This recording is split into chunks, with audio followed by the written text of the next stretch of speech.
Hi everybody, कैसे हैं आप लोग। अच्छा, आज मैं एक इंटरेस्टिंग टॉपिक के साथ आई हूँ। I am trying to give you something out of the box जो न्यूज़ में नहीं बोला जा रहा है। I am trying to present that, तो प्लीज़ एंड तक ज़रूर देखिएगा। ये ऑपरेशन जो है, लाइक ये ईडी का जो इशू है, वो स्टार्ट हुआ है 24 जुलाई, the same day SSC exams happened. ठीक है, जिस पे जो इश्यूज चल रही हैं, जो बहुत ज़्यादा एक प्रॉब्लम्स चल रही हैं कि सिस्टम नहीं काम किए एंड अदर थिंग्स। ठीक है, सो ईडी ने लुकआउट नोटिस रिलीज़ करा है against Anil Ambani, asking him to appear on 5 August. अब इसको एक्नॉलेज किया गया है, नहीं किया गया है, कोई इसकी डिटेल्स नहीं है। अनिल अंबानी इंडिया में है, नहीं है, कोई इन्फॉर्मेशन नहीं है। We are completely clueless on what exactly is happening. ठीक है, तो कुछ हम फैक्ट्स देख लेते हैं जो हमें पता है। ये लुकआउट इसीलिए रिलीज़ करा गया है स्टेटिंग कि अनिल अंबानी बाहर ना जा पाएँ, बिकॉज बहुत सारे हमारे ऐसे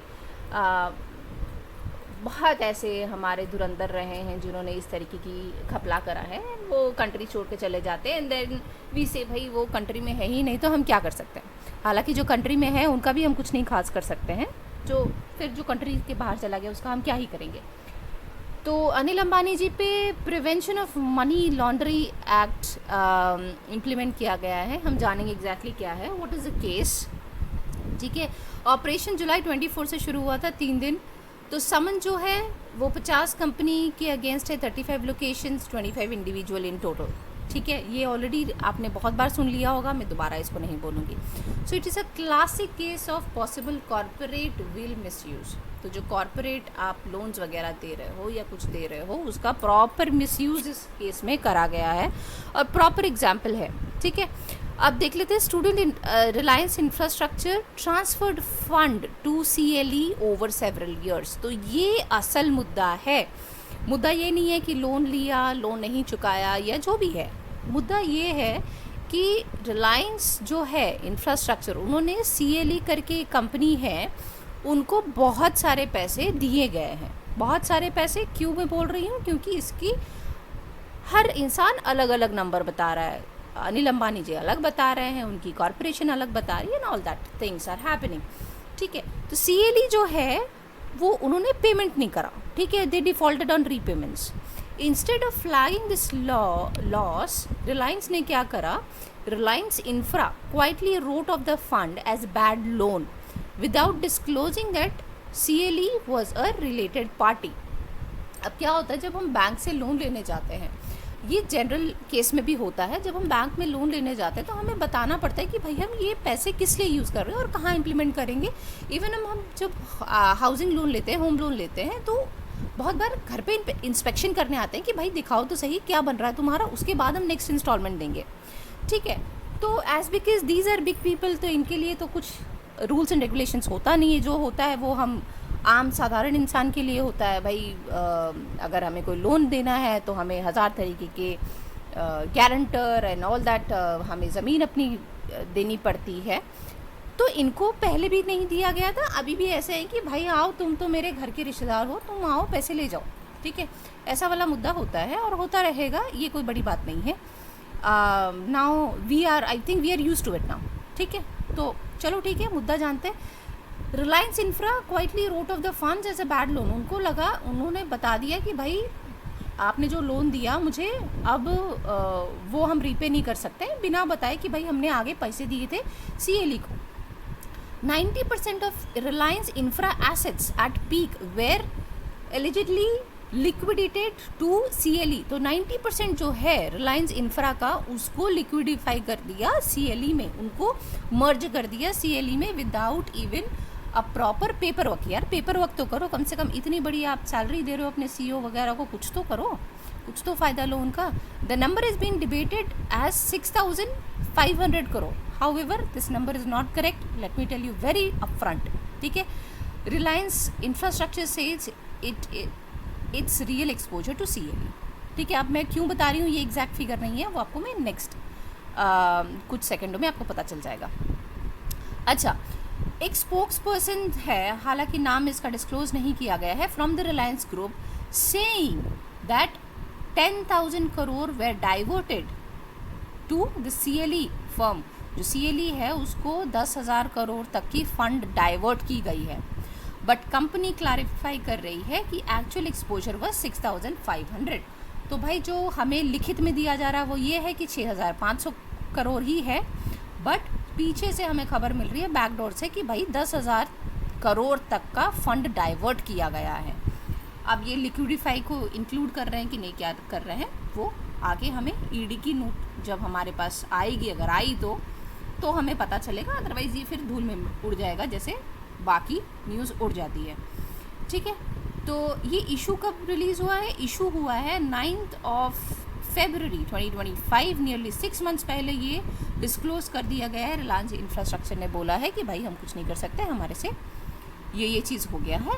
हालांकि ये बता नहीं रहे हैं कि ये CLE जो कंपनी है ये किसकी है, भाई कौन से रिश्तेदार की है आपकी, अगर आप वो भी बता दो, या कोई किस तरीके से आपने पेमेंट करा, आप पार्टनर हो, आप डायरेक्टर हो, आप फाउंडिंग मेंबर हो, आप किस तरीके से इन्वेस्टर हो, तो भी बता दो कि हाँ ठीक है मेरा इन्वेस्टर है, ये मेरे इन्वेस्टमेंट है, पर वो भी क्लियर नहीं हो रहा है। तो शायद अनिल अंबानी जी जब जाएंगे 5 तारीख को तभी पता चलेगा। तो अनिल अंबानी जी जो हैं वो रिलायंस इंफ्रास्ट्रक्चर के बोर्ड मेंबर भी नहीं है मार्च 2022 से। तो ये बोर्ड मेंबर नहीं है, तो इनको अब हम जानेंगे कि बोर्ड मेंबर नहीं है तो किस तरीके से ये छूट सकते हैं, जो कि ये डेफिनेटली छूटेंगे। तो ये छूट कैसे सकते हैं, what are the legal conditions अगर वो बोर्ड मेंबर नहीं है किसी कंपनी के।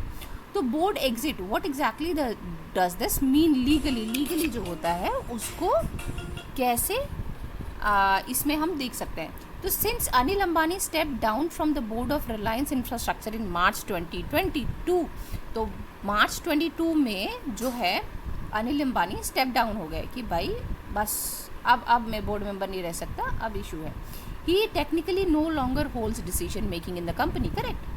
अगर मार्च 2022 से आप डायरेक्टर ही नहीं हो, आप बोर्ड मेंबर नहीं हो, तो फिर डेफिनेटली आपका कोई डिसीजन मेकिंग नहीं है। तो फिर ये तो भाई हाथ खड़ा कर देंगे कि मुझे तो पता नहीं है, ठीक है, वो बता देंगे कि भाई मुझे नहीं पता CLE कौन है, कौन पैसे दे रहा है, मुझे तो नहीं मालूम। This could weaken direct legal liability in certain regulations investigation, specially in the fund diversion happening after his exit. तो बोलेंगे कि भाई मैं एग्जिट कर गया, मुझे नहीं पता। अब इसके पहले जो हुआ था चलो ठीक है, उसके लिए मुझे सज़ा दे दो, पर 2022 के बाद जो हुआ मुझे नहीं पता। The company could argue that he had no operational control. Definitely आप बोर्ड ऑफ मेंबर नहीं हो, रिलायंस छोटी कंपनी तो है नहीं, चलो ठीक है मैंने अंडर द टेबल कर दिया तो हो गया। इसमें पूरा प्रॉपर पेपर वर्क होता है। लिक्विडिफाई आपने एक कंपनी करी है 90% as per the news and as per the articles published. तो ये मुद्दा है, ये टोटल इशू है। It is not about the loan that he has taken, it is about कि उन्होंने वो लोन लेके वो पैसे अपनी कंपनी में नहीं लगाए, किसी और कंपनी में वो लगाते गए, इन्वेस्ट करते गए। अब क्या है, और वो कंपनी भी बोल रही है कि भाई मैं नहीं पे कर सकती। डेफिनेटली अगर मैंने लोन नहीं लिया है, अगर किसी और ने लोन लिया, मैं क्यों पे करने जाऊँ, मेरा तो हेडेक नहीं बन रहा ना। तो ये इशू है। अब देखते हैं, अनिल अंबानी जी भी रहते हैं इंडिया में कि बाहर चले जाते हैं, इनके अगेंस्ट में कोई केस हो रहा है कि नहीं हो रहा है। अच्छा, एक और चीज़ जो मुझे लग रहा है, प्लीज़ कमेंट्स में बताइएगा कि मैं गलत हूँ या सही हूँ। ये उसी दिन हुआ है जिस दिन SSC के एग्ज़ाम्स हुए हैं। SSC का मुद्दा definitely is a very big issue and इसको रेज़ करना भी चाहिए, क्योंकि बच्चों को आप बोल रहे हो कि कई 100 किलोमीटर आप दूर जाओ, वहाँ पे एग्ज़ाम लिखो, एग्ज़ाम लिखने में कंप्यूटर नहीं है, नेटवर्क नहीं है, सिस्टम नहीं है। बट मुझे कहीं ना कहीं लग रहा है ना, ये इस मुद्दे को दबाने के लिए है। ठीक है, जब भी हम देखते हैं ना, हमारे पेरेंट्स ने कभी कभी होता है कि हमें कोई रोड पे चीज़ पसंद आ गई तो डेफिनेटली हमारा माइंड डाइवर्ट कर दिया जाता है। हमें बोला जाता है अरे देखो देखो देखो ये चीज़ भी अच्छी है, ठीक है, उससे कोई सस्ती चीज़ दिला देते हैं। हमें महंगी चीज़ पसंद है तो पेरेंट्स जनरली हमें कोई सस्ती चीज़ दिला देते हैं जो अफोर्ड वो कर सक रहे हैं या जो उनको लगता है ज़्यादा बेनिफिशियल है। तो यहाँ पे हमें भी एक जुमला पकड़ा दिया गया है, एक इशू क्रिएट कर दिया गया है। जुमला तो नहीं मैं बोलूँगी, कि इशू क्रिएट कर दिया गया है ताकि हम उसमें बिजी हो जाएं। और ये जो इशू है ये अंडर द टेबल 2-3 दिन में इसमें मिट्टी पड़ जाए और हम वापस भूल जाएंगे। हम वापस यही सोचेंगे कि बहुत अच्छा चल रहा है, बहुत बढ़िया है, लास्ट जो थे। तो जिन्होंने जाना था वो चले गए। ये तो भाई बहुत नेक इंसान है, इन्होंने सारा पेमेंट कर दिया, तो ये होने वाला है, ऐसी कोई बात नहीं है, ये होगा ही।